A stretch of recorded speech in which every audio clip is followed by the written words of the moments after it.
What's up, everyone? Welcome to the 414th episode of the Pokemon Podcast. It's super effective. First podcast after the first ever Pokemon DLC. So strap on in.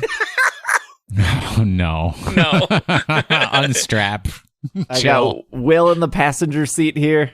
Oh, thank goodness I'm in the passenger seat because I took a spill on my bike yesterday and I'm 50% road rash right now. This hobby is going to kill you. Yes, that was the intent. Okay. I got Greg in the back seat. YOLO! This is how it's gonna go. As this is how our you show. hope it's going to go before I derail this sucker. I always like how you set how it's going to go because it never goes that way. We are going to talk about the Pokemon news that happened, the announcement before the DLC came out. As kind of speculated last week, the DLC did not arrive at midnight. It arrived after the announcement that they planned and after the Pokemon home maintenance, so that seemed to line up pretty okay. So I guess for the next DLC, probably the same thing, I guess. I mean, Japan at night, America in the morning, and New Zealand waiting the next day. I guess is probably what it's going to be. So we're going to talk about the announcement stuff, then we'll go to break, then we're going to talk all about our thoughts of the DLC. Now, the story isn't particularly long. We speculated probably 2 to 3 hours, which it ended up being, I think, unless you literally didn't get distracted by any other of the new stuff and you just did the story. I'm sure you could probably do it way quicker, but I guess we'll talk about that when we get there. So if you're worried about story stuff, we'll talk about that next week. Again, I feel like if you don't buy the DLC in the first 2 weeks and you don't complete the 2 to 3 hour story in the first 2 weeks, maybe you don't care that much. I mean, it's super short. This is a point that will come up later. Yeah, but we will talk about things that unlock mechanics that might push you to finish the story, and I don't really think those are too spoilery. But that's just the show. I mean, it's hard because half our audience probably doesn't want spoiler, and the other half wants to hear our thoughts on literally every single thing. So there's this weird balance we have to do. Let's just get right into things. There was an 11-minute announcement on Wednesday before the DLC dropped. And the first thing they opened with was Pokemon not Sleep, but Smile. Nah. Pokemon Smile. A thing I can't use. You don't smile? You don't brush your teeth? Okay, I have an electric toothbrush. Uh-huh.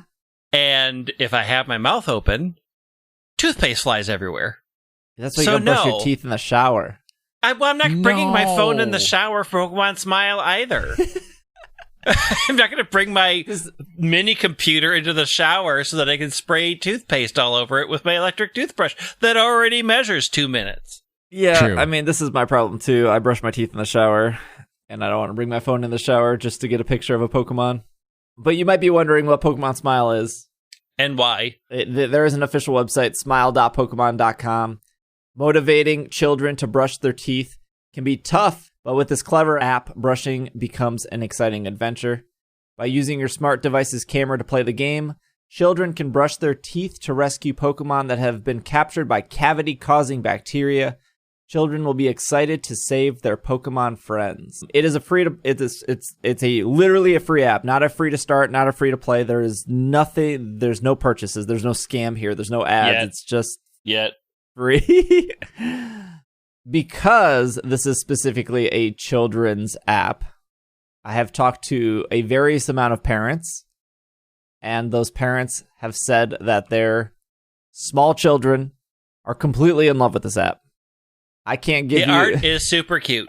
I can't really give you my thoughts of it because I haven't used it yet. I have downloaded it. But I think you can catch Pokemon in it and stuff when you're finished brushing your teeth. And I'm pretty sure there's a 4-hour cooldown in the app, so you can't just, keep brushing to unlock more. Keep brushing, wear down your teeth to catch that Diglett. Oh, yes. Please remember to use a medium or soft toothbrush. Please. Thank you. Do they even make hard toothbrushes? Oh, yes, they do. Sure they do. Who's yes, using they those? do. Dentures. Yeah. Switching from medium to soft was probably the best life decision I've made in the last 5 years. From medium to soft? From medium to soft. Okay. But yeah, I can't use this because many reasons. But I think the art is super cute. I've seen people take pictures of it and put it on the Twitters, which is also very cute. Yeah. It's a cute idea. Way to branch out. Pokemon still working to dominate the life cycle of you waking up thinking about Pokemon and going to bed thinking about Pokemon. But clearly not while you're sleeping. They announced another new game called Pokémon Café Mix in this announcement, cafemix.pokemon.com. It will actually be out in about a week. I think it comes out on the 27th, so relatively soon. Oddly enough that they announced 2 games last year that are still not out yet, but this game comes out in a week. It's coming to the eShop, Nintendo eShop, the Apple App Store, and Google Play. Pokemon Café Mix is a free-to-start puzzle game for the Nintendo Switch and smart devices. Work together to complete puzzles and create wonderful drinks and dishes to serve at your Pokemon Cafe. This is pretty much Tsum Tsum. It is a Pokemon version of Tsum Tsum. Okay, I thought it was multiple games, not just one. Is it really just one game? Yeah. It's just the drag to match the if you've never played Tsum Tsum.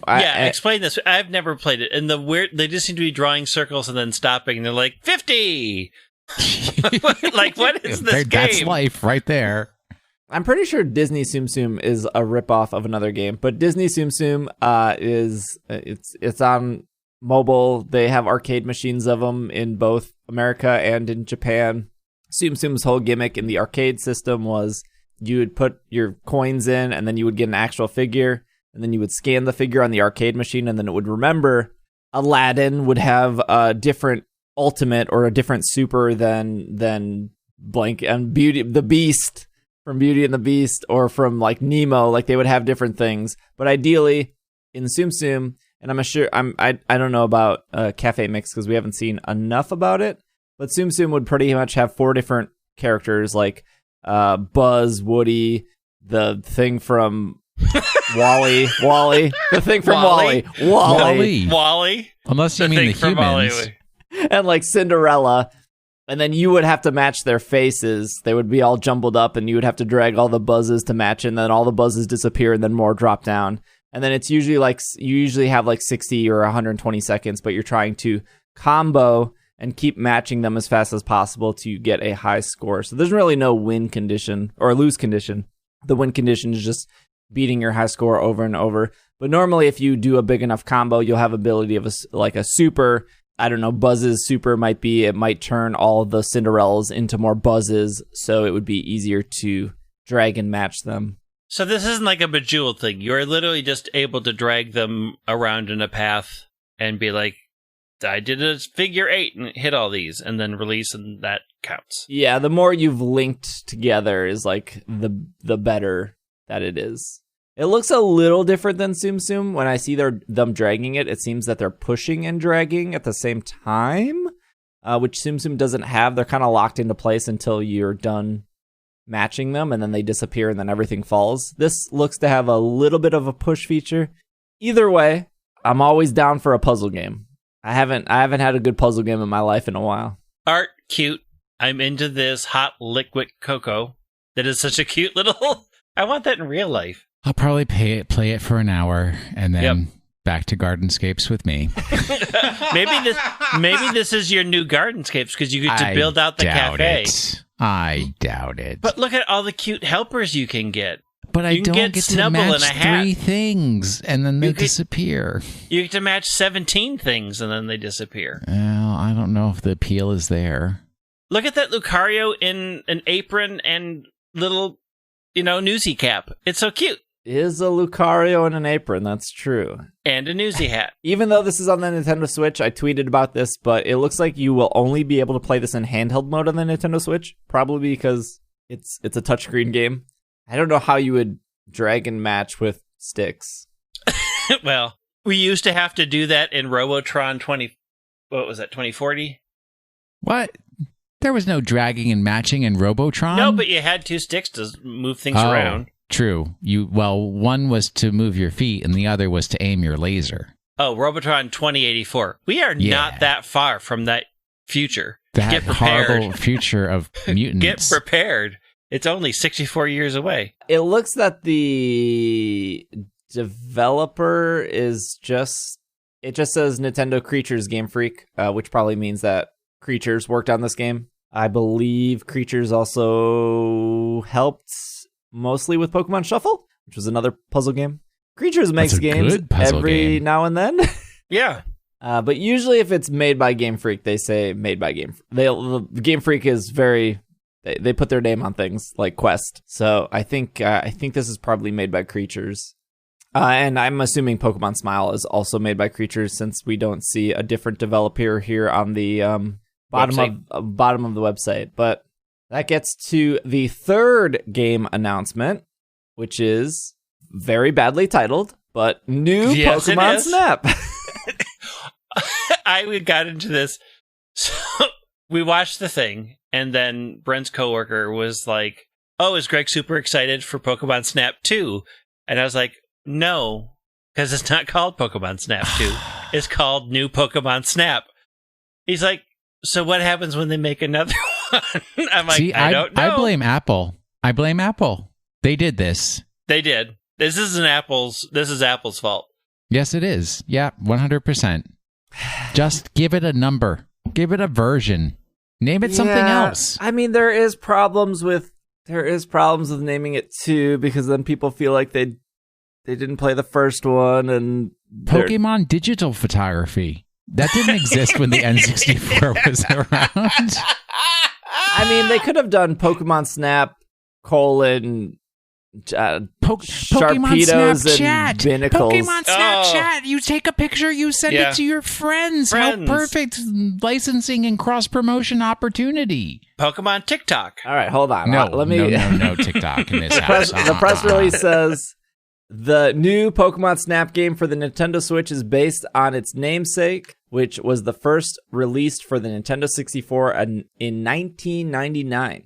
This game will take trainers on an adventure to the unknown island overflowing with natural sights such as jungles and beaches, where they can research various Pokemon in their natural habitats. They will take photos to make their very own in-game Pokemon photo decks, all while discovering new, never-before-seen Pokemon expressions and behaviors. There's no way this game's coming out this year.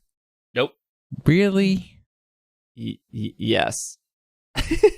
Why? Why? Because we don't even know when the Detective Pikachu sequel's coming out. And they announced that a year ago. Whatever happened to like under promise and over deliver? They've messed up a few of the orders of these words with their over promising and under delivering. Oh, I just want to go to sleep. I mean, I could see this coming out in October if it wasn't for the fact that Cafe Mix is also coming out. The other DLC is coming out in November. Like, if I can't think of a time this year, unless they do it around August, that this has breathing room. Yeah.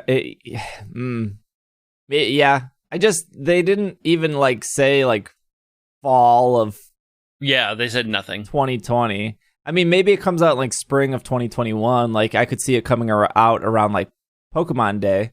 The fact that we didn't hear from Pokemon Sleep and we didn't hear about Detective Pikachu 2, which we might hear about, in the upcoming announcement, is just like, I don't know if this game is coming anytime soon, which is whatever. It's fine. I think announcing it was probably good enough. On the website, it says, get ready for a new Pokemon Snap, an all-new adventure for the Nintendo Switch inspired by the classic Nintendo 64 game Pokemon Snap. In new Pokemon Snap, you'll explore depths of deserts, jungles, and more as you photograph fan-favorite Pokemon and never-before-seen Pokemon expressions and behaviors. We saw that there were Primarina, we saw that there were Drifloon, we saw Torterra and Scorbunny and Dodrio. Only the fan favorites, not the fan not favorites. Now, it's all Silcoon. The reason we brought up developers of the last two games, it specifically says at the bottom of this website that it is developed by Bandai Namco. They have also made Pokken Tournament. I think they also made Katamari Damacy, the greatest game of all time. So I feel like they've also made a ton of Naruto games, if I'm not mistaken. Yes. Nah, got to make money somehow. Can't all be great art. So I know there's a ton of people out there who haven't played Pokemon Snap, probably just because of their age. Pokemon Snap's like a 20-year-old game for the Nintendo 64. But just like Mario Kart, there's not a person that I have ever met that hated Pokemon Snap. Like, it's just a pretty universally liked franchise game. Well, not franchise. There was only one of them. No, well, okay, so my problem. I rented Pokemon Snap from the video store. At Blockbuster. Was it Blockbuster? Not Blockbuster. It was Hollywood? Potomac Video. Oh. No, Potomac, local DC chain. Ma and Pa. Not quite. They had numerous stores, but either way. Successful Ma and Pa. I played it for 2 hours. I couldn't figure out what was going on, and I returned it and got a different game. That is my history of Pokemon Snap. I played the heck out of Pokemon Snap. It's so hard because it's like you take a picture and it's like, was my picture good enough? I don't want a computer judging Wonderful. Look, I'll give you a hot tip in Pokemon Snap. The computer doesn't even know if your photo's good enough. It just like flipped a coin 50-50. It was either wonderful or it was maybe next time or whatever that he says. And you have to throw the apples to make the Pokemons come out. And the shock balls. Yeah. You have to hit them. You have to aim and hit, and you're on rails. It's so much going on. And you can make electrodes blow up and drop down Kakunas. It was a good game. Yeah. I mean, it was good. Here's the thing. For what it did, which was virtually nothing, it did that well. It was fun to actually see, for the first time ever in Pokemon Snap, Pokemon in a habitat. My concern about this is they have changed the games so that they're already appearing in their habitat. So I'm not sure how much awe and wonder a new generation is going to get out of Snap. And I'm not sure that people who are now in their 20s and 30s, who played this first when they were kids, are going to have a ton of fun that's going to go past their initial half an hour of nostalgia. Like, there has to be some decent gameplay in this to make it successful for people, I think. I think what Pokemon Snap does well, and I was a kid when Pokemon Snap came out, so what were Nintendo 64 games? They were like $40, $50? I don't remember. I rented it. They were usually around 30, I think. 30 or 40. I want to say they were 40, because weren't Game Boy games 30? Yeah. Yeah, maybe. Anyways, but like, even though Pokemon Snap is actually like a 45-minute game, if you've played it before, and like to get to Mew, which is I guess the final part of that game. Spoiler: there's 63 Pokemon in Pokemon Snap. The last one you get to is Mew, and then when you take a picture of it, that's kind of like the end of it. You know, if you've played it before, you can usually beat that game in like 45 minutes, maybe 90 minutes if you need to redo a course or whatever. But it's a relatively short game. Mm-hmm. But I don't think that's inherently bad by itself, because it makes up for that with its charm. That game oozed with personality, but that was also in a time where Pokemon Stadium also oozed with personality, because we didn't have, like, the only thing we had was the Game Boy images. Like, we had like these very small pixelated black and white things. So seeing like your black and white pixelated Charizard being a full-on moving Charizard in a video game, that was the impressive thing. That was awe-inspiring, yes. Yes. And there's a lot of things in Pokemon Snap that are just very memorable, like getting all the Charmanders to line up and then all of them screaming at you for the apples. And I think like Pokemon Snap, even though like the gameplay is very shallow, and I think most people who love Pokemon Snap, while they'll probably talk about their memories of the Charmanders or the Moltres busting out of that egg, no one really talks about like the engaging gameplay, which is pretty much non-existent. Like, you're taking pictures, the computer does a very bad job at determining whether that picture is good or bad. And at the end of the day, like, I guess you could, it could be like a Tetris game where you're like, oh, well, you're only competing against yourself to get a higher score of your picture. But a lot of that is just RNG of, will the computer actually accept this as a better picture? So I don't know how they capture that again. Mechanically, I think they can definitely hit it out of the park with the expressions and the animations and making you. And I think if we look at Sword and Shield with Kubfu, I don't think a lot of people went into Sword and Shield being like, oh man, I'm excited for Kubfu. But I think if anything the story did, this is not a spoiler, is the story makes you walk away appreciating Kubfu because they gave Kubfu time to shine. And I think they can do that in Snap with Pokemon. So I'm not worried about that part. I'm more worried about, like, mechanically, is this going to be fun to go through it time and time again? Because as a kid it was, but as an adult, I don't know. Well, I mean, we'll all give it a try, and then we'll either be pleasantly surprised or, I wouldn't say disappointed, because I think our expectations are right at the right level. Yep. Do we think this is going to be a full $60 game? Yes. 100%. No. Look, the Zelda, Link's Awakening, the remake of a $7.99 eShop game on the 3DS, they remade it, they charged $60, and people lost their minds.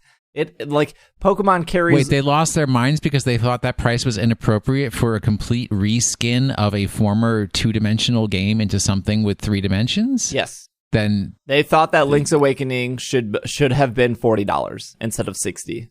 No, that's that I cannot agree with. All they did was copy and paste an older game. There's no way this game is not $60, right? They not only charge $60 for Pokémon easily Tournament. This game is not $60.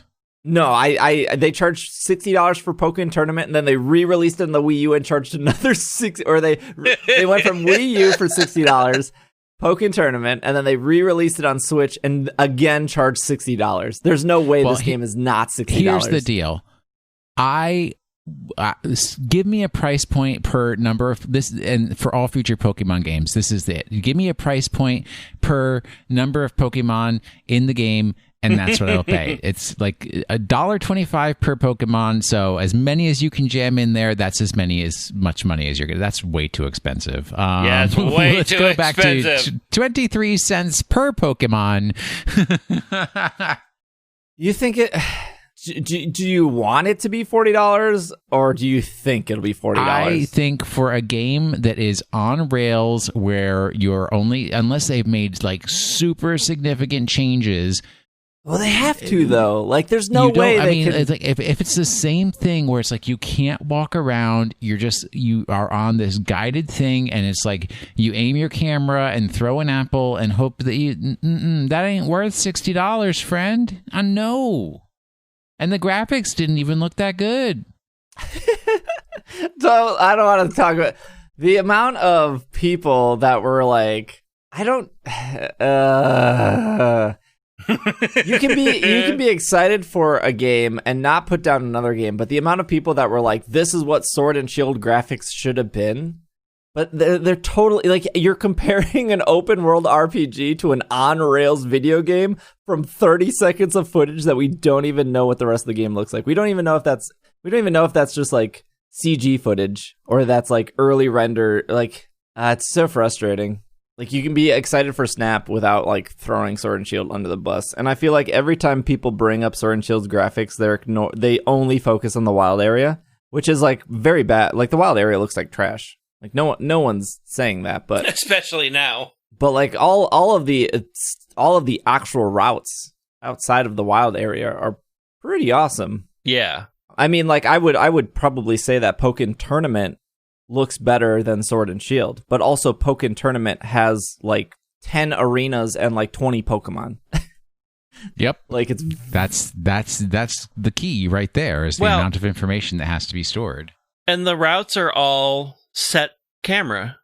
Like, everything that's set camera is a lot easier to design because you don't have to have people try to move the camera on to make sure that it looks good from every angle. You are presenting a fully rendered, graphical, gorgeous representation. And that's a lot of what's going to happen in Snap. You are in a painting that you can spin around and look at set paintings, but it's not it is not the same as fully having to go up and interact and shake a tree. And I mean, they're very, very different things. I did ask on Twitter. I said how many, assuming that all 892, I guess that'll eventually be 95 when the other DLC comes out. Assuming that not all 800 some Pokemon are in it, how many would be worth it to you? Well, they can't be because it's only the fan favorites. Yeah, there's no way it has all 800 Pokemon. 21% said 200 to 300 would be okay. 31% said 300 to 400 would be okay. 18% said that 400 to 500 would be okay. And 29% wanted 500 plus Pokemon in Pokemon Snap. So in the original game, it was 63. It was supposed 63. to be 64 because it was the Nintendo 64, but they couldn't get Ekans to work, so they pulled Ekans last minute. Ekans, get your act together. I almost said a bad word. So that and that was before Gen 2. Yeah. That was before Johto. Yes. Correct? Yeah. That was... So we're looking at about 40% of all Pokemon is what the producers of the game feel is an adequate number of Pokemon to appear in the game. So what's 40% of 893? 300-ish? 320, I think? What? Well, 50% of 900 is 450. Then 40% is between 300 to 400. I think it's about 400. So there you go, 400. Will Anderson has put his dime. That is a lot, but I can see him doing it. Yeah. I don't know Mystery Dungeon or Ranger or any of those other games enough to know like Mystery Dungeon doesn't have 200. Maybe it does. Does it have like 300 Pokemon in it? I don't think it does. Which one? The new one? I have no idea. Yeah, the new one. It's got a lot. Wasn't Super even maybe Rumble? Was there had to be a Rumble that had like all of them up to the point, right? I think one of the Rumbles did. Are we talking about the new Rescue Team DX? The remake. That's a Switch game. It has the power of the Switch. And what is that magical power? I don't know.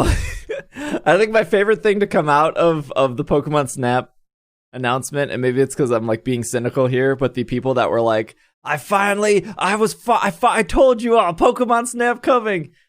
Yeah, I mean, yeah, sure. I guess if you say Pokemon Snap every year for the last 20 years, I guess you'll eventually be right. You heard it here first. I bet eventually they'll redo a Gen 6 Pokemon game, and we'll get something X and Y related probably the next 20 years. If I keep saying it, I'll eventually be right. Sure. It looks like Mystery Dungeon had 480. Okay. Roughly. That's a pretty good number. Yeah. I mean, we're counting evolutions, right? Like, that's including the evolution. Yeah. Yeah, there's like so many questions, like how long is a route? How many routes are on it? Are the Pokemon changing on the routes? Like, obviously the easy things to answer, they're hidden things, right? Like when you first did the first beach route in the original, Scyther was in the grass and you had to kind of like hopefully throw your Pester Balls in there to hit him, and then he would pop up and then be like, oh, I found him. So I don't doubt there would be a bunch of hidden stuff, but it looks like, at least I'm assuming they're going to redo the beach route for the first route because that's what they hinted at the trailer, and then there will be new routes after that. But if we go through a route, are they going to change the Pokemon? Is it going to be the same? Are they going to add weather where like, oh, because it's raining in the route, now you're going to see more water Pokemon? Like if they're going to do 200 Pokemon, which is 4 times the amount that was in the original. I mean, the routes in the original were already pretty crowded with Pokemon. Yeah. Like, you were pretty actively taking pictures of things the entire time. And what was the average length on a route? Like, maybe 4 minutes? Yeah, they weren't particularly long. They weren't long. Although I didn't get very far in that game. I feel like even 4 minutes is too long. But maybe. Maybe 5 minutes max. They were not long. Yeah, I'm just curious how they do it. I think they can. I don't. I feel like it would be very hard to make it a bad game. I just don't know how they make it. I just don't know how Pokemon Snap looks in 2020. Yeah. I mean, there's a thing, though, where, I mean, they still have I'm assuming you can take the pictures, then post them to social media, which was like replicating the going and having them printed out thing. So at least you can take some good pictures and share them, and I think that will extend the life to some what extent. If we can make memes? Yeah, absolutely. Meme generator. Back in. If any company could do it, the Pokemon company could definitely have it where you at the end of the game you say like, I want to order these prints, and then they mail it to you. Like, they could do it. High quality prints in a frame. Yeah, I snapped these on the new Pokemon Snap. Based on the fact that I'm that 63%, I think, of all of their revenue ever is merchandise. Yeah. I feel like they could sell us postcards/stickers of our pictures at the end of the game, and they could probably find some company that just fulfills it and ships it to you at a cost. I mean, they convinced Blockbuster to put giant kiosks in their stores with sticker printer. If they could do that 20 years ago, they can convince some company to send us something. Well, heck, if Jackbox Games can send out T-shirts. Yeah. I think maybe the only worry is, it's the same worry that, parents have had for the last 10 years of the Apple App Store is, little Timmy picks up the phone and purchases 100 gems in Clash Royale or 1,000,000 gems in Clash Royale, and then you have to send a support saying, my kid bought these, I don't actually want to spend $100 on your game. You probably don't come across this much because it's not the way you live your life, but you can actually put parental restrictions on the Switch. So yes, it is true. They can easily say purchasing from Snap requires your parents to put in the password. Yeah. I think that would probably be the coolest thing to walk away from Snap with, though. What, getting framed pictures? Yeah, if they want to redo the whole nostalgia thing, like the picture thing, if they have a way to do that, I would be very impressed. And I kind of thought that Snap was dead in the water, because of Pokemon Go. Like, I have a very good camera in my pocket, and I have, at this point, 500 plus Pokemon because they're at Gen 5 now, that I can take pictures of in the world. Yeah, but what you can't do is a lot of interaction, right? Like, they have very set poses. You can't see them interacting with each other. Real world is definitely not the vibrancy that the Pokemon world is. There is a lot that Snap can do that makes it look much more fantastical than me walking through a park and having my poorly rendered tree in the background of my Pokemon. I definitely agree with that. Absolutely. Yeah, it was funny because right before Sword and Shield came out, I think, was it Eurogamer? I think it was Eurogamer asked Masuda, why didn't they do a Pokemon Snap? And he was like, we don't have any new ideas for it, so that's why we've never remade it. He was lied to them? Well, that was what? 10 months ago at this point? Yeah. Okay, so this game has been in development for 3 years, so he lied to them? I don't know about 3 years. We don't know the development cycle of it yet. But you want us to pay $60 for a game that they published and produced in under 10 months. No, I'm just saying, your logic is falling apart before your very eyes. Why would he sit in an interview and say, if the interviewer goes, hey, you making a Pokemon Snap? What is he just supposed to say, yes? That's a bad way of announcing a game. Well, I wouldn't say it in a way that makes it sound like, why would we do that? We are so uncreative. We can't. I would say the time for a new Snap has not appeared yet, or something like that. That's like mysterious, but not a lie. Yeah, but they still haven't even shown what the new feature is. Like, his words were, we haven't thought of a new feature yet. And in that trailer, I haven't seen what this new feature is supposed to be. Yeah, yet. The new feature is it's on the Switch. Congrats. Hey, at least they didn't make the mistake of putting it on the Wii U. There is little to no information about this game, though, so Well, prepare to be pleasantly surprised. Maybe we just won't hear about it for the next year. Just like Sleep and Detective Pikachu. They'll just be like, all right, well, we said it. We told you.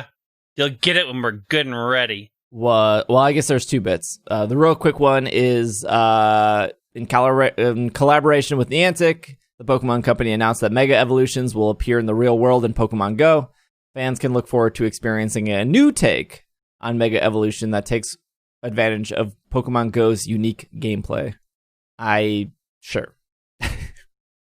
Yeah, I'm not particularly excited for this. Because I don't battle in Pokemon Go. So what's Mega Evolution going to get me? You've summed up all of X and Y, auras, and Sun and Moon. If you're not into battling, I did battle in those games. Yeah, that was always the weird thing about Mega Evolution to me, is like it was a battle mechanic, but not in my opinion, a very interesting one, because not only did you only have like 59 Pokemon to pick from, forced you to build your team around those Pokemon specifically. Whereas like Dynamax, I can pick any 6, and any 6 of those can Dynamax. Yeah. And Mega was like, if I went against somebody who had a Kangaskhan on their team, I was like, well... well, I know which one's Mega Evolving. That's the one. That's how they trick you. Yeah, I don't know. Whatever. Obviously Mega Evolution was going to come. I mean, Mega Evolution is in Pokemon Masters. Sort of. Yeah, well... So some trainers can Mega Evolve, some cannot. Yeah, some can't.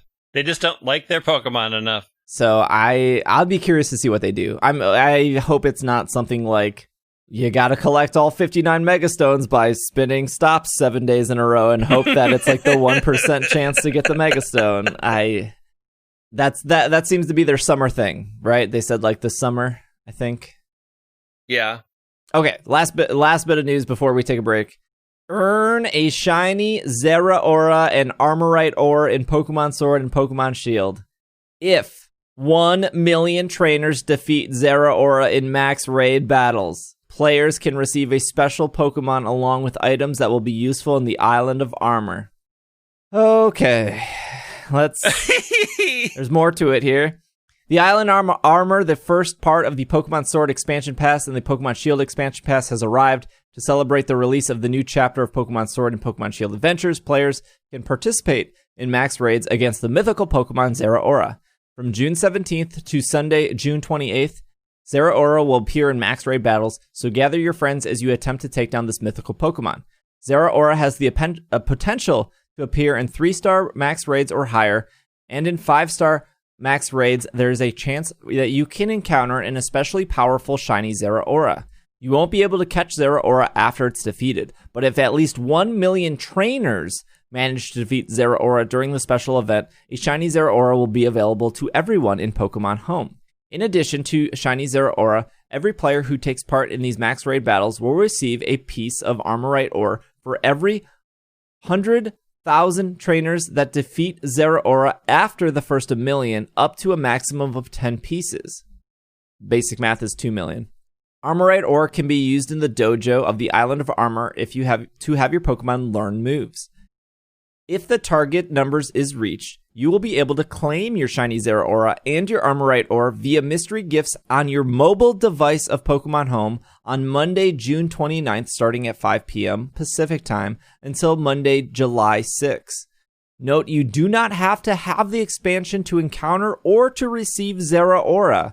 In order to claim these gifts, you must meet the following condition.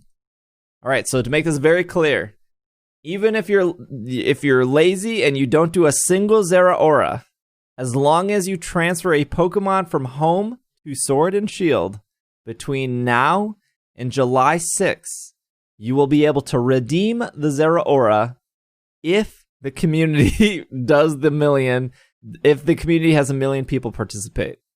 You have to transfer a Pokemon. I would strongly encourage you to do a Zeraora, because as of Friday morning, I think we were only at 237,000 trainers. And oh boy, we're back to Ultra Sun, Ultra Moon again. We sure are. Yep. So it needs 1 million trainers. What that means is it doesn't matter if you do 1 or 20 Zeraora raids, you only count as 1 trainer. And the fact that on launch day and 48 hours after, we're only at 237,000 is very concerning. Look, I've been busy Where do I find this Zenora raid? The last update that I saw was 272,335 players. Okay. That was on June 19th. I have not seen an update since then. Okay. So we are a little over a fourth of the way there. It's still a long way to go. Maybe because the DLC came out on a Wednesday, people were busy with work and school and whatnot. That was pre-weekend. That was pre-weekend, yeah. So we may get a big update over the weekend. To talk about the Shiny Zeraora real quick, Cerebi is reporting that Shiny Zeraora has a 5% chance to appear in a 5-star raid. While you cannot catch it, it is significantly harder. All these it is. The 5-star Zeraoras are normally around level 60, like most 5-star Pokemon. The Shiny Zeraora is level 100.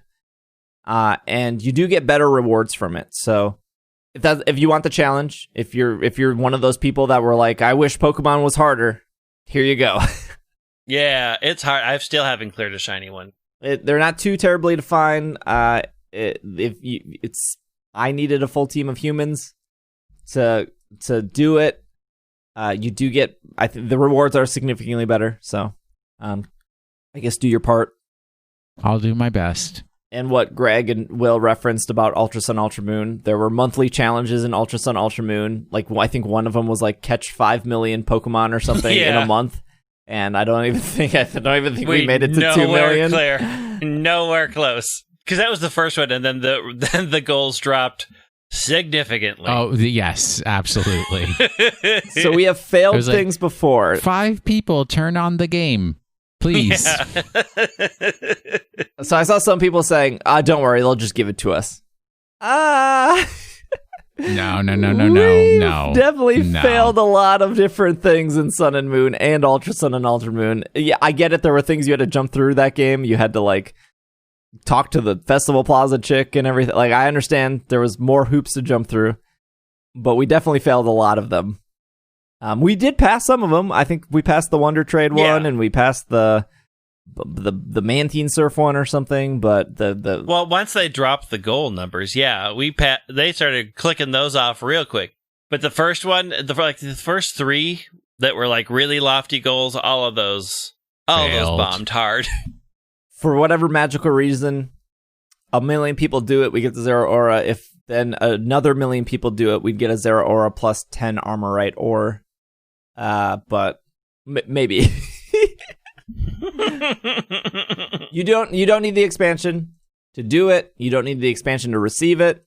I guess now's the time. I think a lot of people are missing Zeraora for their Pokédex. This is the second time they'll be distributing it. Yep. Go get them. Maybe they'll give us a pity prize of the regular one if we don't hit it. Aww. Maybe. I hope so. Okay.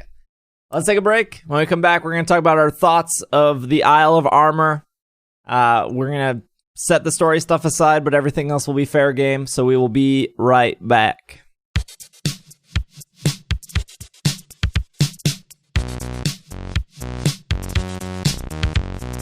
I have a very important announcement. Are you prepared for a very important announcement? Yes. It comes with a musical accompaniment. It's the first time I've sung on such a major international stage. It goes.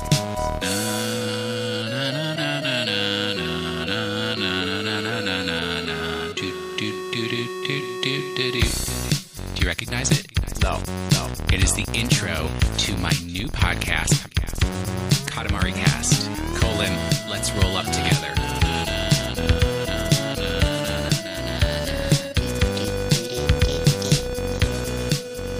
Lost control of this show. All right, basic question.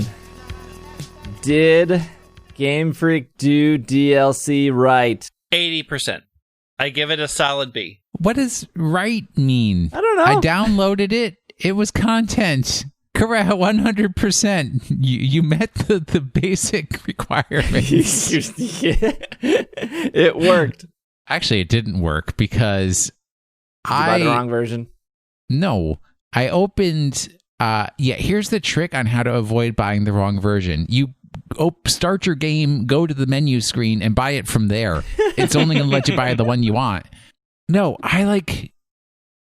all day on Wednesday, I went in and was playing and didn't get any announcement that it was available. But then Thursday morning, when I started up to do my morning, I'm still trying to finish my Pokedex, a little thing popped up and says, "Oh, you have an armor pass." Diddle-dee. And then I could go to the train station. And I was like, but I was expecting my armor pass yesterday, friend. Yeah, I had to force mine to download a couple. Like, I was really working on my Switch to make it download. I had no problems. Full disclosure, Nintendo did send me 2 free copies of the expansion. They sent me a free copy of the Sword expansion and the Shield expansion. They sent them to me late, so because I didn't want to wait, I did buy the Shield version myself, which I have been playing. Just full disclosure, Nintendo did provide me with free copies of the DLC that I've not redeemed yet. Just want to get that out of the way. I'm really happy with the DLC, and I guess if our only comparison is we're used to this third game, I think this is better. I think they were able to do it, at least in this version, and I think it was worth the money. And I think there was enough things for somebody who likes a little bit of everything to feel satisfied. And I can totally see if you were only a Pokedex filler, or if you were only a competitive battler, that you might... Well, competitive battlers, there's no way they don't feel satisfied. Yeah. Because it's literally what this DLC was for. People who like story, like me. Yeah. I think my first review that I gave both of you still stands. It was worth $15. Yeah. Yeah. So, yeah. So there's a couple of things. The story is really short and really thin. It's not bad. It's just it made me smile. Yeah, there's a couple moments that are fun. Yeah. But overall, it's just like, I finished it, and I was like, oh, okay, well, that's it. I heard, and I don't have this verified, I heard if you do not finish post-game, you actually don't get some of the story. Oh, really? Yeah. Well, that makes sense. It does make sense, because there's a important character development in the post-game. Yeah, there is. And if you don't finish the post-game, I've heard that. I'm not 100% sure on that, but it does add an extra, 20, 30 minutes to the story. Yeah. The part where it's very obvious, where it's like, oh, okay, got it. You're here. Yep. I think the shining thing about the DLC is the island looks incredible. Oh, yes. Much bigger than I thought it would be. Yeah, the island looks incredible. There's a lot to explore. It's varied. It's what the wild... The negative, I think, is that it makes the first wild area feel worse. Can you expand? Can you both expand on that? Because I've been thinking about this for the last couple days, and the words I hear is this wild area is what the old wild area should have been, is what I've been hearing. I mean, that's one way of saying it, sure. Yeah. I don't know how to put that into words, and I don't know if you guys have better thoughts on that.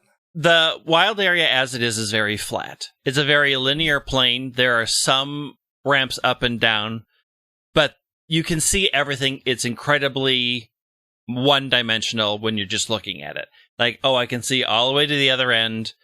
And even worse than that, it's grass. It's patches of tall grass, it's water features, and there's the occasional tree with some sprouts around it. Yep. Hey, there's a mountain over by Duraludon, and there's a tipped-over tower over by the Duskull. Yeah, there's no mountain number one. I mean, there is. There's like you can't climb it, but it's just like a giant stalactite that you have to go around, and Duraludon is on the other side of it. Oh, I guess over I haven't on that visited side. that portion. Yeah, it's just a big hill. Yeah, there you go. It's just a big hill. It is by no means a mountain. So what the Isle of Armor does very well is when you get to an area, there's like a swamp area, and it actually feels and looks like a swamp. Like the grass varies, the trees are knocked over. It has a very like they changed the color palette, which wasn't happening in the original area unless you went to a completely different biome. Like, we are now in the desert, so everything in here is beige. And then when you leave the desert, it goes back to being just green. whereas the Isle of Armor varies the colors a lot. Since they've added caves, you go in and out of things. You get the sense that you're going up and down and through an actual terrain, whereas the old wild area, it still felt like you're just going up and down ramps on a single plane. Like, the old area felt like a skate park compared to this that actually feels like an actual environment.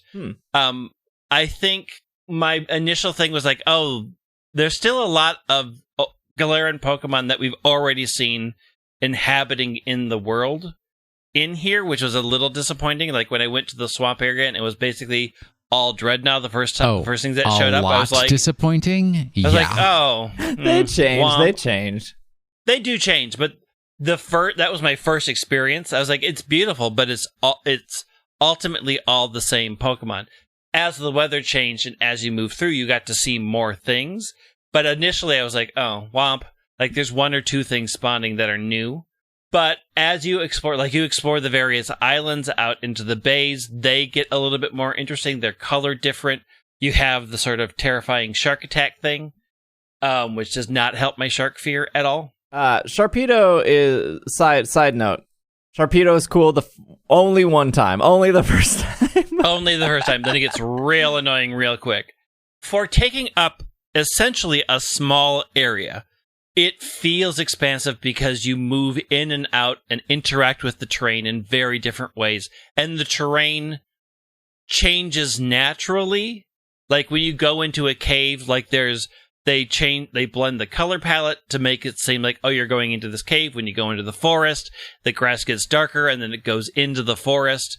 The forest itself it feels very twisty and, like, mysterious. So they did so much texture and color and variation that it really makes the other wild area feel very flat. No, I think that's like the main thing. I absolutely agree. And it's like, the things to me is just like, even in that first area, besides the fact that, yes, I was really aggravated that it's the Choodles and Dreadnoughts again wandering around. But it's like that there's little like ponds, right? And they're not the water features that you can't walk. You just walk into the pond, and like there's different colored like flower patches and things like that you can walk around it, which is much more like natural looking. Yeah. And it's not, just the tall grass or the short grass, and it's just like back and forth. The trees do look better too. I don't even care enough about the trees to pay that much attention. My biggest issue, I have two huge issues. I haven't gotten that far into it. I have not completed the story of the DLC. So that's a limitation on my issues so far.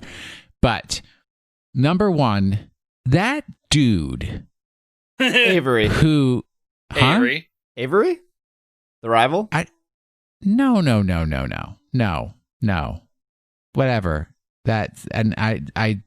Mustard? I have Dojo Master? I have the lady rival. No. Oh, you have Clara. I am walking over to the dojo, and this dude runs over. He's like, "Oh, you found my Diglett. Would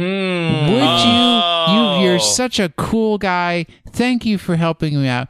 He's like, I have a bunch of these Alolan Diglett, and I could swear I read him say 3.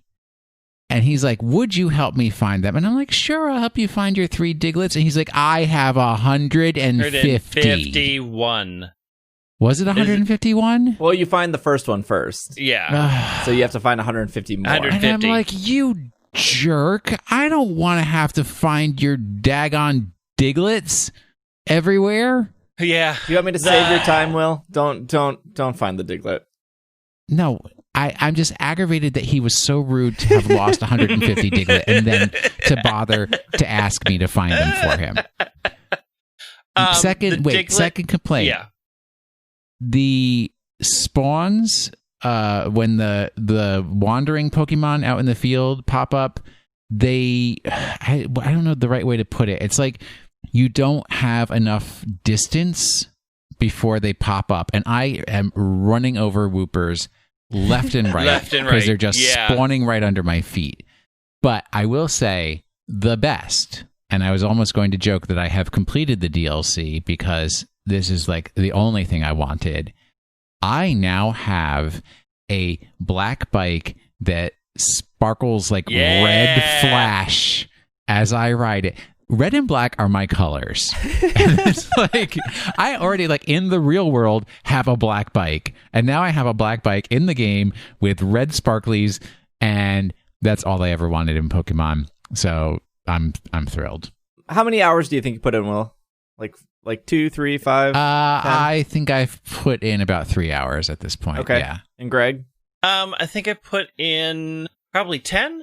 I was doing a lot of raids, so I can't say that was quality content. I will say that part of my marking it down is the Diglett thing was interesting as a way to have to explore the island. The number was way too high. Like, stop trying to shove it into the Gen 1 numbering system. They love 151. It's not interesting, and it's way too many. Like, when you're in there and it's like, you have 5,000 more to find in this area. I'm like, I'm not going to. I'm done. I don't want to spoil what the reward was for Diglett, but if the reward was like a t-shirt that I could wear and that I could show off in like a max raid battle or in a like competitive battle that I did it, I think that is a pretty low bar, but that is like the low bar I would have expected as the final reward. And I think I would have been happy with a shirt. But it was not a shirt. It was much worse. I know what it is. I have to agree. I'm also surprised that still the other UK dog, Snubbull, and Granbull are still not in this game. Hey, there's one more DLC. I know, but come on. Like, really? Well, I think Salamence was confirmed, but that's second DLC too. I mean, Salamence is literally a European dragon. Yeah. Can we talk about the Pokemon that are in the game?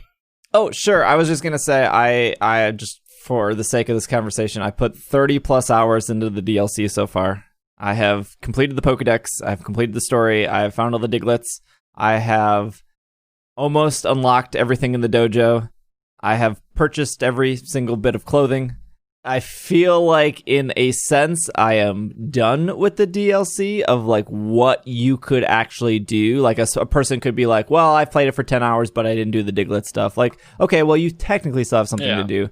But, I mean, like, if the Diglett stuff isn't fun for you, I would not pursue it just to get the reward, because I don't think you'd be satisfied. But in the sense of, like, it took me about 30 hours to do everything, I feel pretty satisfied, and I feel pretty happy with it.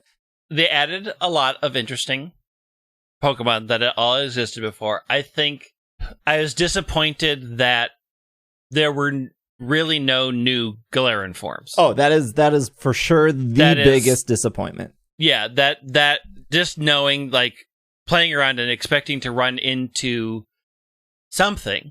Just like a Galarian surprising Psyduck, or like literally anything. Like a Galarian Lickitung, since you like, I don't know, one that's wearing a tuxedo, something. The fact that there is just nothing, I was like, it makes me really worried. And like the second one, I'm just now assuming that they showed their hand. They showed that it's Calyrex, it's Regidrago, and it's Cash Register. They showed their hand. There's not going to be anything else besides that.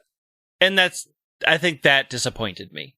Just, I was expecting, I don't know that I was expecting. I was hoping for a surprise. Just one. Just something. And that didn't happen. But they implemented a feature that was in other games, and they implemented it sort of weird. And I think everyone knows by now the following Pokemon. Did you know this, Will? Yeah, I've seen it on Twitter. They did it in a weird way. Like, I don't know. You can't see anybody else's. You can only see yours, and often they don't move fast enough, so it always seems like they're just teleporting behind you if you're going fast, especially on your bike. You don't interacting with them is weird. It's that part felt a little tagged on.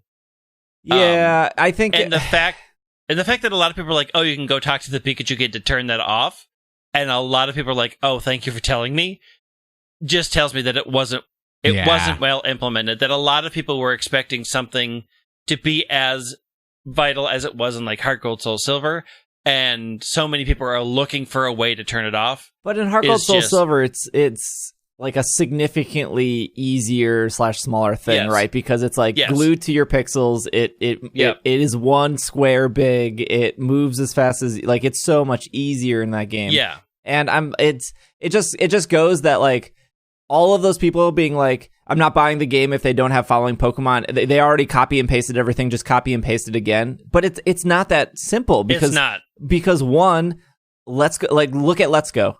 Kanto is flat. There is no hills. Mm-hmm. There are no ramps. There are no. It is a flat body of land. And Galar, especially the Island Armor, especially the Island Armor. There are ramps. There are stairs. There are mountains. There are caves. There are ups and downs. And take a Pokemon like Phalanx, it looks bad.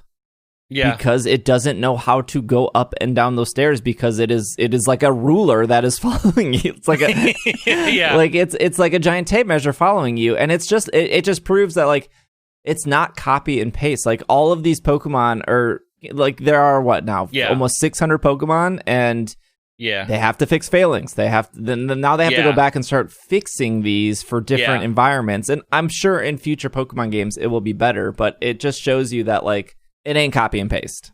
Yeah, well, and they did some like Avalugg in the water, Ice-Cune in the water. Like there are so many really cool little moments that you'd think, oh, for sure, this Pokemon who is a water Pokemon will be able to also swim, and then that doesn't happen. Yeah, like Blastoise can't swim. Yeah. But like, like Avalugg is really cool in the water.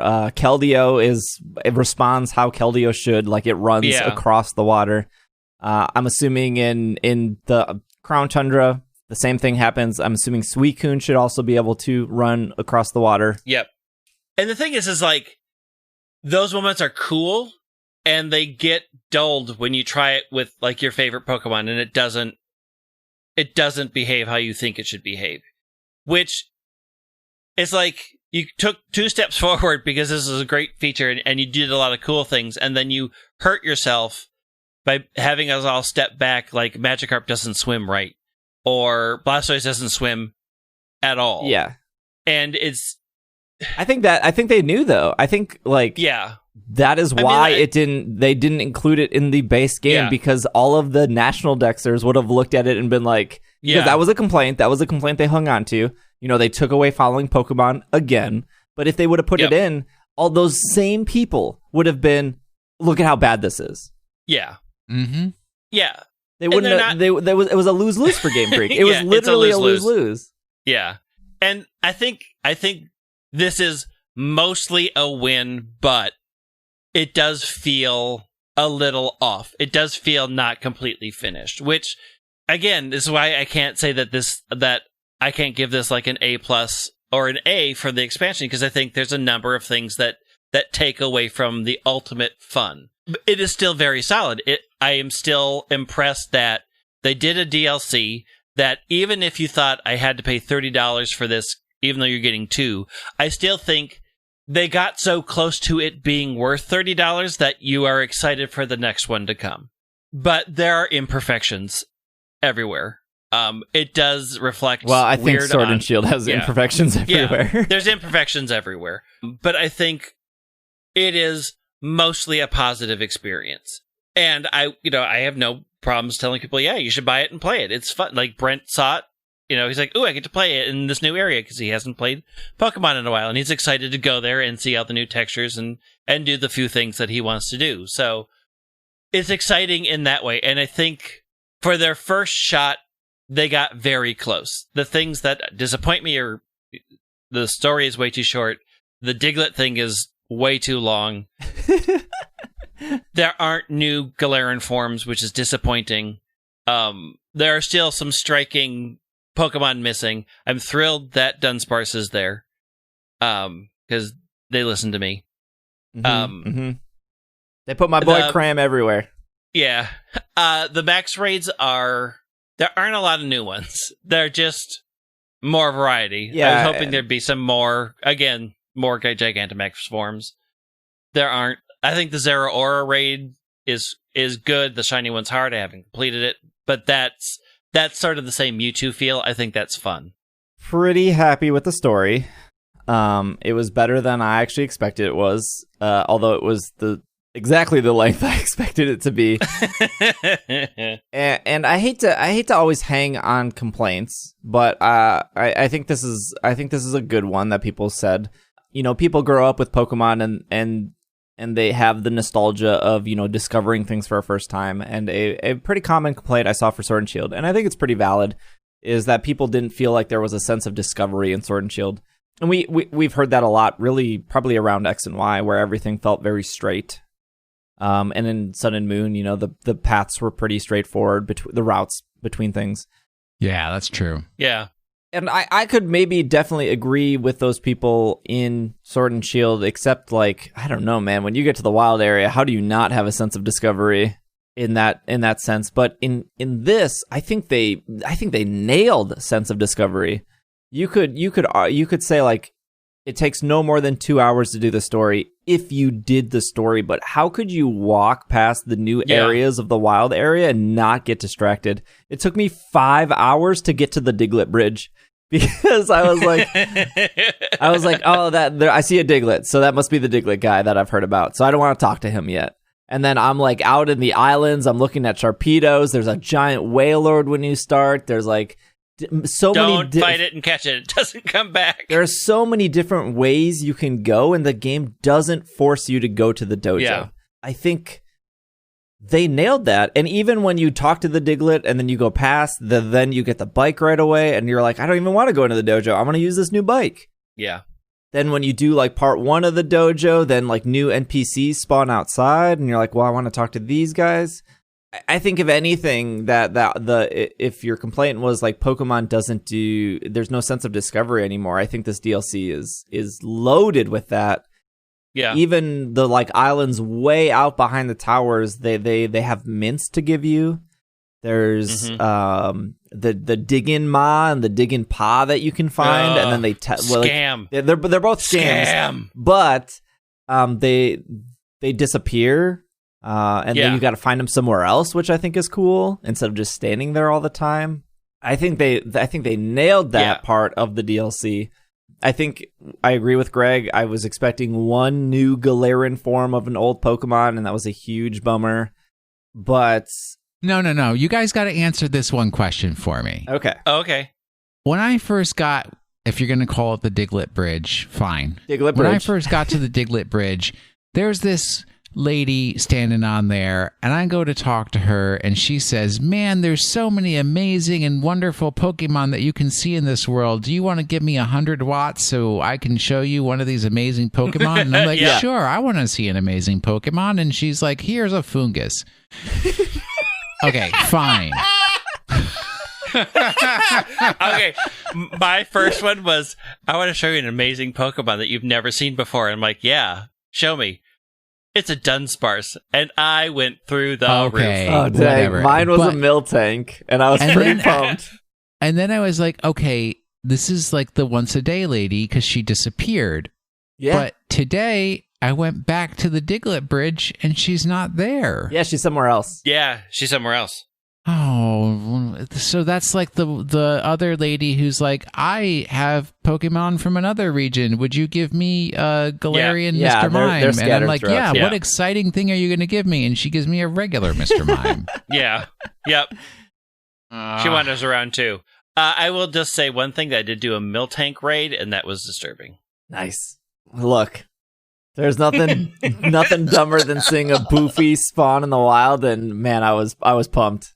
No. I was pumped. There's nothing dumber than seeing a licky spawn in the wild, okay? Because that thing's strutting around with his tongue hanging out. I thought Zoroark was only in raids. No, he spawns. And then I ran into one, and I'm like, oh, heck. Sweet. It would have been cool if he disguised himself as something else, but... Yeah, true. Maybe future games. Okay, so these are some of the features that unlock as you progress. I don't think they're super spoilery.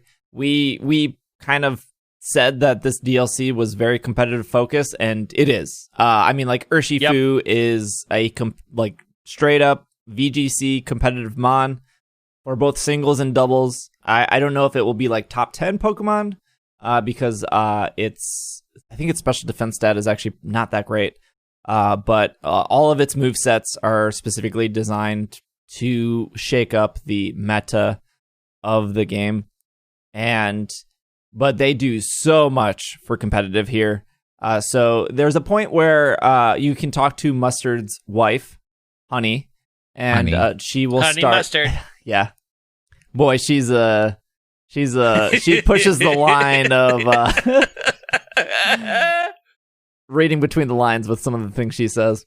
Anyways, they do something in a Pokemon game which they kind of done in the past, but because I think Black and White had an upgrade system, but you can upgrade your dojo and you can add new things to the dojo by paying her watts. So like a basic one is you can add a salon to the dojo so you can do your hair and right in the salon. But one of the closer to endgame things is a vitamin machine. So you can upgrade it 3 times. Each time is 2 different vitamins like iron and carbos and protein and 8 HP up or whatever. And not only does it add a vitamin machine right into the dojo that you can walk up to and buy from, it adds bulk buying vitamins. You can buy 1, 5, 10, or 25. Mm-hmm. Not only that, it's discounted for you when you buy them. They've lowered the bar even more. And again, it's also a way to, and you see this a lot with like third versions, like Platinum or Ultra Sun, Ultra Moon, where they make things easier for people, or they give players more to get because they've ultimately purchased the game again. Like I think Deoxys and Auras or all of these other legendaries in Ultra Sun, Ultra Moon. Like here is something for you for buying the game, and here's like the Rotom boost to make experience easier or hatching easier. Like they do that. They've done this in third game. So to do like here, if you want to get into competitive, you want to raise your Pokemon, not only is this a way to buy bulk vitamins, but we're discounting them, and they're right here, right in this machine, right next to like the vending machine is right next to a dude that will teach you new moves. Some really interesting moves. Like I don't do competitive, but the few that I've seen, I'm like, oh, cool. That sounds interesting. Yeah, like they added instead of Volt Switch, they added like an Aqua Switch, which is pretty cool. And then in the kitchen, they have a place for you to buy food for camping, but they also have the ability so you can hand in your max mushrooms and your max honey for max soup. Again, another competitive feature of being like, I caught this 5 IV perfect Garbodor. It sucks that I can't use it because I can't Gigantamax it, but now I can with max soup. They've done that. They have the dojo in the back, which I believe has some more stuff to it. That's the part I actually haven't done yet, is the post dojo stuff that you can do. But all of these things geared towards competitive. You can find mints on islands now. The Cram-o-matic is pretty good for competitive. You can put 4 rare candies in it to get an ability capsule. You can put 4 bottle caps in it to get a golden bottle cap. Do not put 4 golden bottle caps in it, please, because you will be disappointed. So I don't know if any of that convinces somebody to get into competitive. I think it probably does at like a lower level for people to be like, oh, okay, maybe I will buy some vitamins. Maybe I will turn this Pokemon. The huge thing. Sorry. Go ahead. I just think that it helps friends who are into competitive guide their friends into getting in competitive. Like it helps make that entry lower so they can say, oh, buy these, but like they can tell them what to do, and it seems very doable all in one place. Instead of flying to like 6 different towns to get everything. Like go here, and then go here, and then go here, and then go here. The other huge thing that they didn't even talk about, and for, I guess we thought they revealed their hand. This was cool. In the old battle tower in Winden, they added a guy. He's standing like right by the doors. And what he will do is he will look at any of your Pokemon that are not Sword and Shield, and he will make them competitive and battle ready for actual tournaments. So if you caught a shiny Charmander in Ruby and Sapphire, and you got a bunch of ribbons on it, and he was your bud, and you moved him to Heart Gold Soul Silver, and you walked with him, and then you moved him into Sword and Shield after jumping through the hoops of Black and White and Pokemon Bank and Pokemon Home and getting it into Sword and Shield. You can take a Charmander that you caught in Original Ruby. You can talk to this guy. He will say, I want to delete all the moves, but in doing so, you can use this in competitive battle.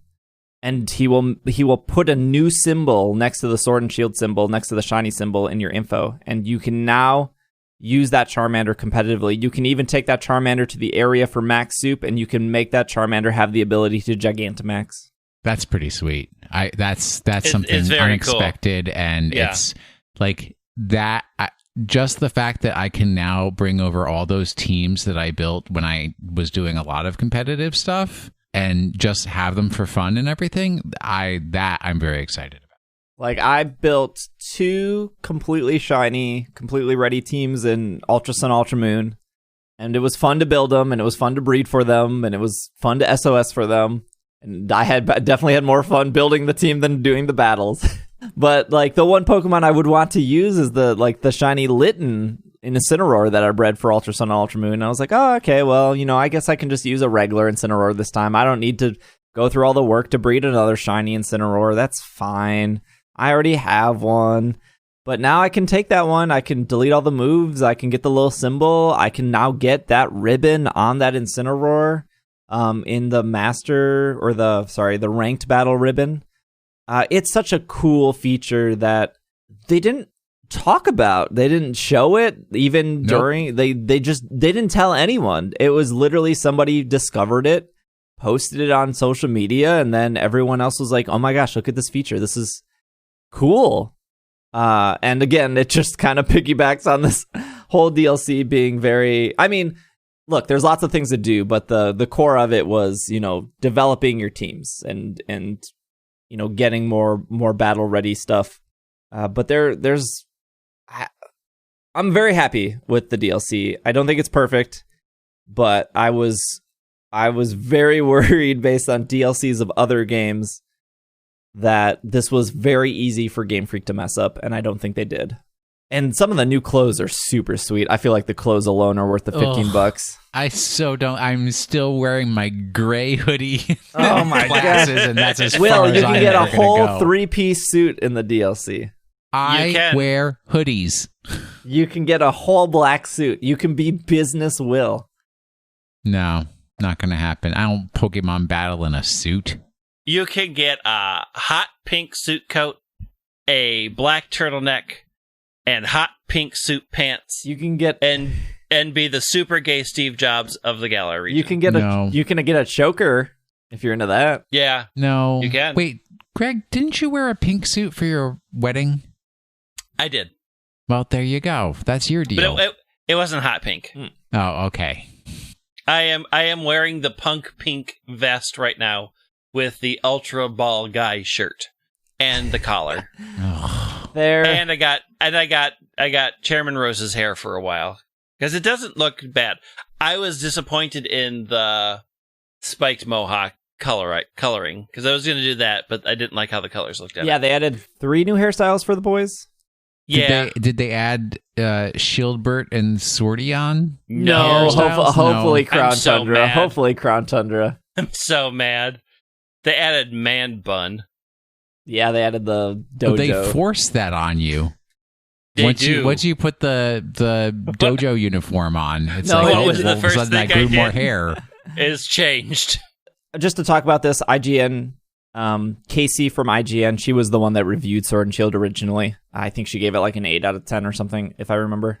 She was able to play the DLC 30 minutes early on Monday, and apparently she asked Nintendo if the game scales with your level, and Nintendo said yes, and that was it. And I looked at that tweet, and I was like, I don't know if this means what people think it means, but people were, like, all week on Twitch, not all week, the 2 days before the DLC came out, people were like, what team do you plan on going with? And I was like, what do you mean? And they were like, well, Nintendo said that it scales levels, so what 6 Pokemon are you bringing? And I was like, I'm just probably going to bring my level 100 shiny Cram-o-matic and nothing else because Pokemon's not a hard game. Yeah, I'm there with you. They were like, well, they said it's going to scale, so everything you're going to see is level 100. But I was like, I don't think so because... So do we know what it means, or can I speculate? No, we do know what it means. We do know what it means. Okay, so what does it mean? What it means is if you do not beat Leon, the DLC accepts that you have not beaten the game. So when you go into the DLC, everything is level 20. Yep. Okay. And if you do beat Leon, when you go into the DLC, everything starts at 62 and then goes up to, I think, the final hardest thing I thought was like 78. Yeah, so it's the whole wild area farce again of, we're not going to tell you this, but if you pass this trigger, everything's going to jump in level. Yep. Okay. Yeah. So you could ideally purchase Sword and Shield, make it to the wild area. By the time you get to the wild area, you should be about 15, 16, 17, because Milo, I think, is 18 and 20. And then instead of going to Milo, you could go to the Island of Armor and experience all that content. And I think that is a good way to do it. Mm-hmm. And myself, I'm not disappointed or upset. I don't want to fight or catch level 100 Pokemon. Like, no, I just don't want to like face, because that means like if a Pokemon is a higher level than you, it's harder to run away and it's harder to catch it. And I don't want to deal with that. And there are barely any trainers to fight in this DLC, besides specific Dojo stuff. And making those Dojo Pokemon level 100 doesn't make it harder. It just means instead of me one-shotting them, I probably have to two-shot them. Like, that's all it does. I'm sure that is a minor gripe that people had, but there has to be... do you actually want to play a Pokemon game where you have to have level 100s on your team just to navigate the world? I don't. No. I think them being at 60 is fine. They give you the experience charm right away, and all that means is you're getting more experience per catch or per defeat. So again, another quality of life. It's almost like a built-in Roto. It's literally a built-in Roto XP for this game. Yep. Yeah. If you complete the Pokédex, we talked about this, but you'll get the Mark charm. I think one of the data miners said that ideally to get a rare mark is like 1 in 5. So to get the rarest mark is 1 in 1,000. To get I think they called it like a social mark, like not the actual social mark, but like the more rare marks that aren't the rare mark. It's like 1 in 500, and then like the morning/dusk/night mark that you can get is like 1 in 50. And then the uncommon mark, the mark that is actually common, is like 1 in 25. So anyways, they posted the chance of getting a mark. And the mark charm just is like the shiny charm. It just adds +2. So instead of 1 in 25 or 1 in 1,000, it's 3 in 25 or 3 in 1,000. So that's all that does. If you want to complete that Pokédex, you do get another stamp on your trainer card too of completing the Isle of Armor Pokédex. So a lot of things to work for in the DLC, but I think it's good, and I think if anything, it also sets my expectations for the next one. Like, I can't imagine the Crown Tundra to be bigger, although if it's the same size or slightly smaller, I think that's awesome, because I think the Island of Armor is a lot bigger than we expected. And I guess I'm not expecting any new Pokemon or any new Galarian forms, because this DLC didn't come with any. But if there is, that would be pleasant. But I'm not going to expect it. You never know. Never know. You never know. But I think it's good. I think they did it. I think this is better than a third version by far. I love me my third version, so I'm not going to go that far. Yeah. Let me see the other half, and then I'll make my statement on whether I would have rather have seen a third version. Yeah, I feel like this is it for me as somebody who has like 100+ bottle caps and all. Yeah, but like that's all you of, like are I don't want the to. I don't want to buddy. regrind all those items though. They also we didn't talk about this. They also make you use your watts. So as somebody who was I had 2.5 million watts, and I was hoarding them, and people were like, "What are you going to do with them?" I was like, "I don't know yet. I just want them." I don't understand why Mr. and Mrs. Mustard's son is like, I need 500 watts to get this garbage can with a beak to operate, but that's far too. I'm like, dude, all you need to do is walk up to 3 dens and you've got your 500 watts. Are you that And there lazy? are literally 3 outside of your doorway. Your front door. Okay, hold on. Before we talk about the Cram-bot, that's the last thing we gotta talk about. The game does make you use those watts for the dojo, and I think that's good. And there's and they do good of making it easy to get other items / give you a way to throw away items that you don't need anymore into the Cram-bot. So I felt like Sword and Shield did have a currency problem of like, what am I going to do? Like, I literally don't, like, I could spend these watts, I guess, on luxury balls, and I could sell these luxury balls for money, and I can use that money to buy vitamins. This is you, like, I do not have 2.5 million watts. Well, look, that honey needs a lot of watts to upgrade that dojo. So you gotta start grinding. But getting watts encourages you to do raids, encourages you to explore. Like, True. They are trying to get this cycle of balance of, well, if I'm going out to this island to get the watts, I can also get a mint out here. I can also shake a tree. Mm-hmm. That was something that I did every day in Sword and Shield, and I know I'm an exception. But when people came into my stream and they're like, how do you have 500 berries? How do you have 2 million watts? It's like, that's my first 10 minutes of my stream, is I just check all the trees, check all the dens. And then at the end of stream, I do the same thing. And that's just the habit I got into. And now I'm exhausted in watts. But in the Isle of Armor, not only does it make that circle of, tasks you have to do make a little bit more sense, but they also scattered, items that you would want to collect, like the mints on the ground out in the islands and stuff. So they're somewhat balancing their economy, which I think is hard to do in any game. Cram-o-matic, or I call it the Scam-o-matic. Scam-o-matic. Scam. Apricorn balls returned. They're here. Did they? And I haven't done that yet. Remember when we were like, let's set expectations for this, but I don't know, there was a bunch of people that thought they were going to be sitting in a bathtub of friend balls because of this expansion, and it doesn't seem to be the case. Scam-o-matic can turn 4 items into an item. Pro tip, get a get a turbo controller and start handing in your Dynamax candy. Because you can't sell it, and you can't throw it away. And if you're going to be doing a bunch of raids, you're going to get more Dynamax candy. I think 4 Dynamax candy is 1 Dragon Fang, and then I think 1 Dragon Fang and 2 Dynamax candy is a wishing piece. So you can grind that out. There's some nice combinations, like 4 little mushrooms is 1 big mushroom, and a big mushroom sells for like 4 times the price. So you'd want to convert those before you sell them.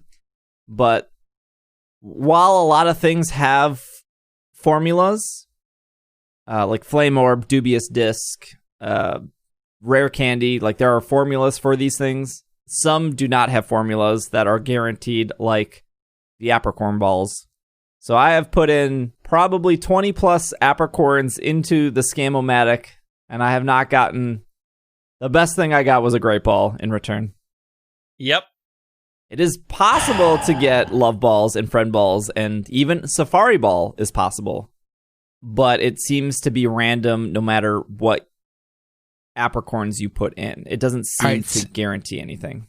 My question is, what is Mini Mustard? What's his name? Does he have a first name? What, Sophocles? No, Honey and Mustard's son who designed the Cram-o-matic. I think his name is Hyde. Hyde. Hyde Mustard. Okay. So I went up to him and he's like, would you give me 100 watts to get a recipe? And I was like, sure. And then he gave me a recipe and it was nothing I wanted, but fine. Is that written down for me anywhere? Or was I supposed to be writing that down while he talked to me? You need to write that down. Oh. No. good gracious, there was a waste of 100 watts there. Don't worry, Will. I did it about 30 times in a row because I thought it was Animal Crossing, and I was like, oh, I'm going to stock up on these recipes. Oh, it's going to remember them all. You can get a little DIY card with an acorn on it. Yeah, I was hoping.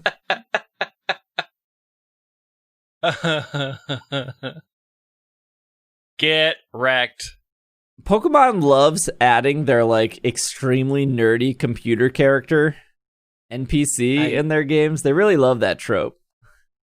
Something about it. But it's like, so I mean, I did the Cram-o-matic once, and I was just like, all right, so my daily tradition now is when I first wake up in the morning and I go and I have my coffee and I play Sword, and I always start in what is the village that's all the way on the west side where they had the stone mural before it got destroyed and the statues was hiding behind it, that town? Stownside.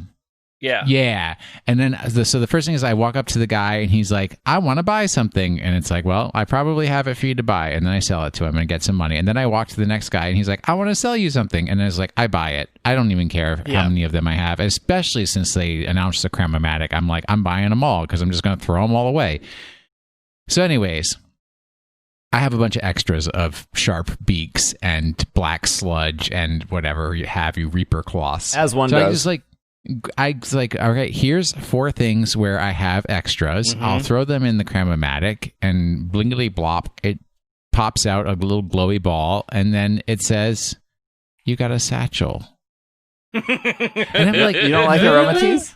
No. This is the thought that I immediately had, because this is like the one time I used it. That's the one thing I got. And Steve, you cursed me. Because that's literally what you said last week was, I hope it doesn't give me a satchel because I don't need another aromatics. I mean, I want the listeners to go back to last week's episode and find that moment because it's so true. And it's so like, I don't even want to touch that thing anymore. I put in 4 rare bones and got a wishing piece. Hey, there you go. I mean, the Cram-o-matic is no Kurt. Kurt knows how to craft a quality Pokeball.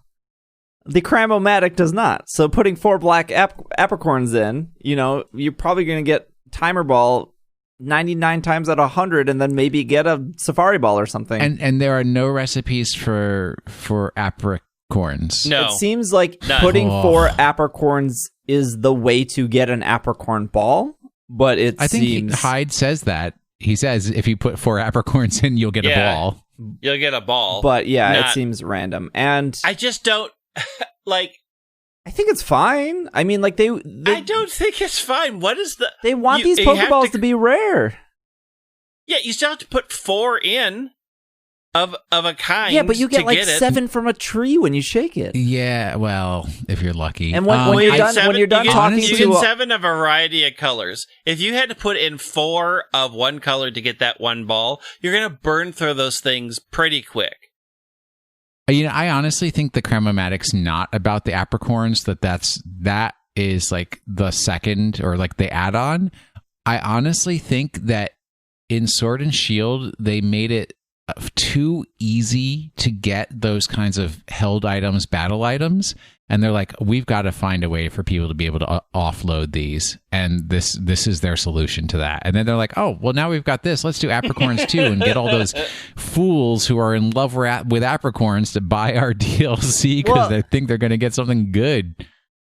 And we said this on the show before, but like they clearly understand that people love these Pokeballs. They don't include them in every game. They've given away these apricorn balls as like downloads of like mystery gifts, and people go nuts for them. They like, I don't even care about the Galarian Ponyta. I want the one bonus love ball and lure ball.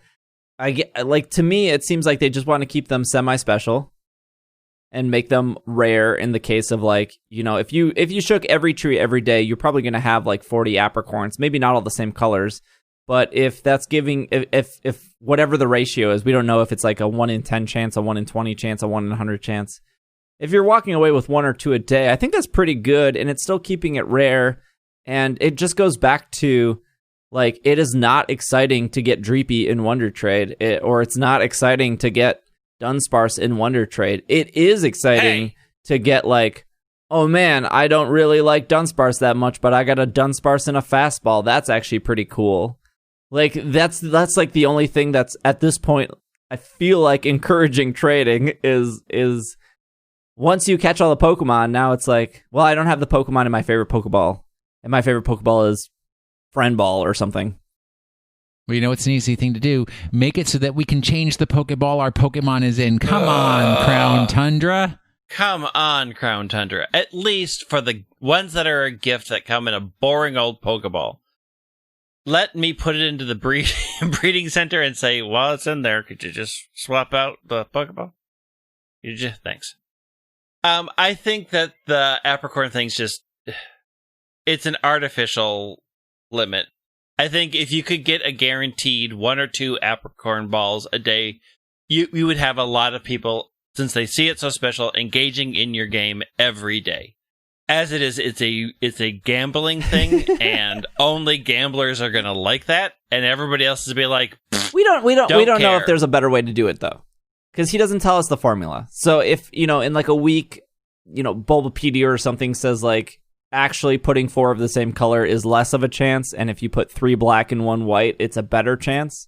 Like, we don't know if that's the case at this point. So I think we just gotta wait on that. I mean, keep in mind, it took people almost a full month. I think it took 3 weeks to figure out actually how Wormhole worked. So I think we just maybe need a little bit more time. The Cram-o-matic does do good things, though. Like, the mushrooms to the big mushroom is a positive. Getting rid of your Dynamax candy is a positive. 4 rare candy into ability or ability capsule, positive. 4 bottle caps into a golden bottle cap, super big positive. Like, they're like, it's the whole robot is not a lost cause. Almost a lost cause. It's almost a lost cause. But again, that also helps people competitively, right? You know, as a competitive battler, you probably don't need your rare candy. You just need to be at level 50. You probably want the ability capsule, or you probably want the golden bottle cap more. So there are defined formulas. Well, in support of competitive, again. Yeah. But if you're not in competitive, you have the Diglett stuff to do. You have the entire wild area to do, which I think is a huge, I don't think that's a huge positive. Like, I can't see anyone complaining about this new wild area versus more the old. More Pokemon to find and catch. Heck, it's better than the new Pokemon Snap, where it's just find and take a picture of it. I'm curious. You have the story to do. I'm curious if I think the thing that they could do, that they won't do, but the thing that they could do is they could say, like, hey, this summer, as we're waiting between these 2 DLCs now, because I don't think there's enough content in the DLC to take us into fall. I really don't. I think there's enough I think you'll see the change in the competitions is what we get as that content, and you know, maybe like the engagement there. Right. I mean, like, if we were going from like Sun and Moon to Ultra Sun and Moon, you know, most people fell off Sun and Moon, or even Let's Go. Most people fell off both those games. They came out in November. They fell off, I would say, February, March. And then there was nothing to do. So we're very lucky that Sword and Shield has been somewhat of a living game. They have rotated raids out every month. They have done quite a few mystery gifts. And now they gave us this DLC. But I can't help but think, like, why go back to the old wild area when this wild area is more fun to explore? And maybe it's because it's like we're still in the honeymoon period of it. But I feel like the thing they could do is update the old wild area, or update the original Galar to, you know, make that wild, like, change the spawns of the wild area, fix the trees or whatever, something silly. Make Pokemon follow you as like a free update to everyone. To not only push more people to the DLC, to be like, hey, look, come back to the game for free. We did this free update. And tons of Nintendo games do this. Tons of like Splatoon, Super Mario Maker. Those are the only two that come to mind, but they have these free updates that people can come back to explore and then also push their $30 DLC. Like there's still, whether or not there's a new game next year or next month or in 2 weeks, they still they're still not done with the current product, which is this $30 package that they need to continue to push into the holidays to sell, right? Like they got one half done. They're not going to not market the other half until it's shipped. Like they want to sell this into the holidays. So I think that's more of a goodwill thing, if anything, to be like, hey, we're updating some features, we're fixing some issues, come back to the game for free, and if you're interested, we're advertising the DLC in the menu. I don't know if they'll do that. I doubt it, but I think I still think there's a little bit of goodwill they can do for players who are still on the fence. And I'm sure there's lots of them out there. And I'm not talking about the National Dexters. They're not on the fence. They could say every Pokemon's coming back. They're all following you, and we've put the best tree graphics in the world in these games. Those players are still not going to purchase the game. But there are plenty of players that will walk into the store this November. They just got a Switch, or they're getting a Switch, and they're like, I like Pokemon. I heard this game was pretty okay, and then they'll purchase it. I heard they added a robot that scams you. I'm into this. I'm in. I like being scammed, and I want to give it all my best items to get a worse item back. Hey, I got 164 Moonstones. I'm gonna... What are you gonna do with them? I'm gonna see what that cram gives me. I do have a ton of those stones. You got a Wigglytuff army coming. Let's see what that cram gives me. Shout out to Drew for bringing up the NPC in the Battle Tower. Almost forgot it, but it was in the Attic channel here. We'll hold off on question of the week. I think we talked enough today. So Will, give us our Pokemon of the week. All right, last week's Pokemon of the week was based on the very popular Pokemon trading card game. So folks who are familiar with the Pokemon trading card game would have had an advantage knowing about things like Pokemon that have to evolve because they're stage basics and stage 1s and stage 2s and how that works. And this particular Pokemon had one attack for 1 fire energy called Super Singe. It does 20 damage, inflicts the burn condition, and then its flavor text says it uses ceilings and walls to launch aerial attacks, but its fiery tail is but 1 weapon. And then I made the joke that I said it's not 1 but weapon. And I still love that. And then... yeah, and then its stage 2 form, because this is the stage 1, has the ability Flaming Fighter, where you put 6 damage counters instead of 2 on your opponent's burn Pokemon between turns. Who's that Pokemon? It's... Chatot. Salazzle. Wow. Chat... I wrote down Monferno. Monferno, correct. It is Monferno. I figured I'd give it to Steve because, TCG is not my thing yet. Yeah, here I am. He Salazzled once it out. again. I don't think Monferno has been a recent card. It was in Sun and Moon Ultra Prism. Oh. Yeah. My bad. Which I believe is still in rotation. Maybe. I think Ultra Prism still is, yeah. Monferno shares its category with Pancham. They are both known as the playful Pokemon. That's your only trivia. Oh, no. It's a monkey. Monkeys are cute. Is the Ultra Prism, is that a good set? Steve, would you open packs of Ultra Prism? No. I'll take Ultra Prism over XY Evolutions and Burning Shadows. I think Ultra Prism only has Ultra Necrozma. I think that's all it has. That's good at this point. It's no boss's orders, no interest. Yeah, no boss's orders, no deal. Rainbow boss's orders. No Dedenne GX. I'm out. Yeah, I get that trainer kit. I know. That's why I was bringing it up. What's the trainer kit? That's what we talked about last week. We talked about it last week. It has boss's orders. orders. Get those expensive cards for cheap. That's right. It's not on Pokemon Center. I think they said the 27th. I thought it was a card. Maybe $30. Okay. It's all coming back to me now. This week's Pokemon of the Week will be much easier for Greg because it is not based in the very popular game, the Pokemon trading card game. Still, I got it right. Yes, congratulations. All right, here we go. Gravante's Field Guide to Pokemon Visual Identification has this to say about this week's Pokemon next to its image. The Japanese refer to this insect as pendror, coming from Scolopendra. The astute viewer will note that as this creature has unfurled from its previous form, the coloring of its rings and background have been exchanged. While previously it was primarily purple with magenta rings, it is now primarily magenta with light purple rings. Coming from the Pede family of Pokemon, its predecessors, the Centipede Pokemon and the Curlipede Pokemon, the now Megapede Pokemon actually only stands on 4 of its feet, holding the other 8 up in the air. 2 also appear to be vestigial across its midsection. If you do come across this Pokemon, use care. It does carry a poison point and has been known to swarm. It used to have quick feet, but that has not been seen outside of Unova. While it can easily be confused for a Centiskorch, it does not have any flames. Its coloring is similar to Drapion's, but the feelers extending from its head are much smaller. Also, make certain to note the many similarities to Giratina.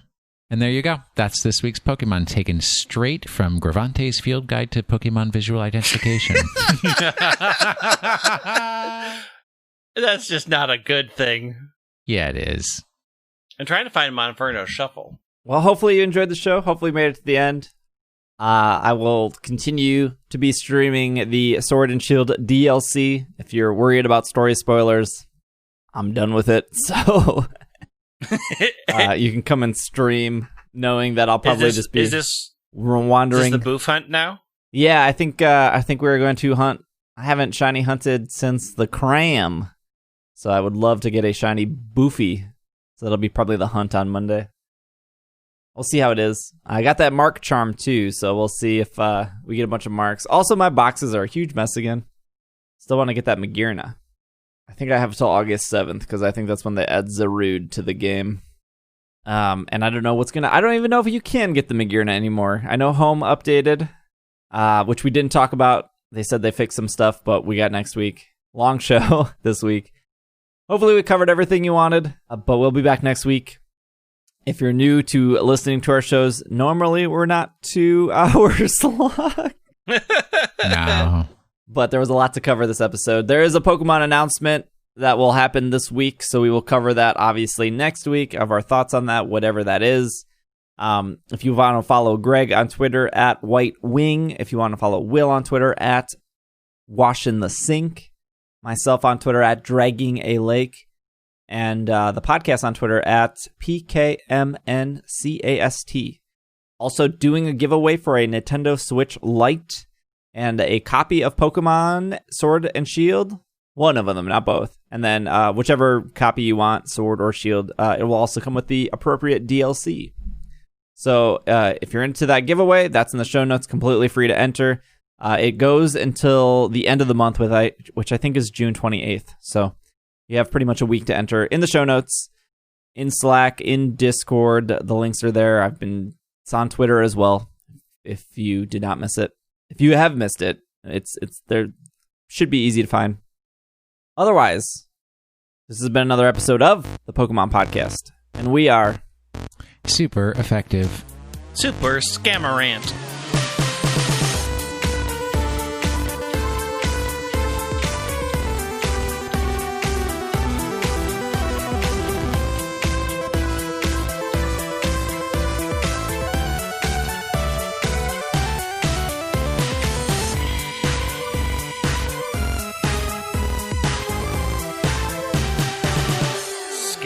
Scamming all day, scamming all night. Satchels left and right. Here's another satchel. A quick shout out to everyone who supports us on Patreon. If you would like to support It's Super Effective, you can head over to patreon.com/It's Super Effective, or you can head over to isc.cash if you would like to support the podcast. A shout out to our producers of this episode, Kevin, Potato, Raitan, Liam, Courtney, Casey, Kay, Patrick, Jetsy, Catherine, and Matthew. A special thanks to our executive producers, Spencer, Anthony, and Lewis. Thank you guys so much for your support. We hope you enjoyed this episode, and we will see you next week.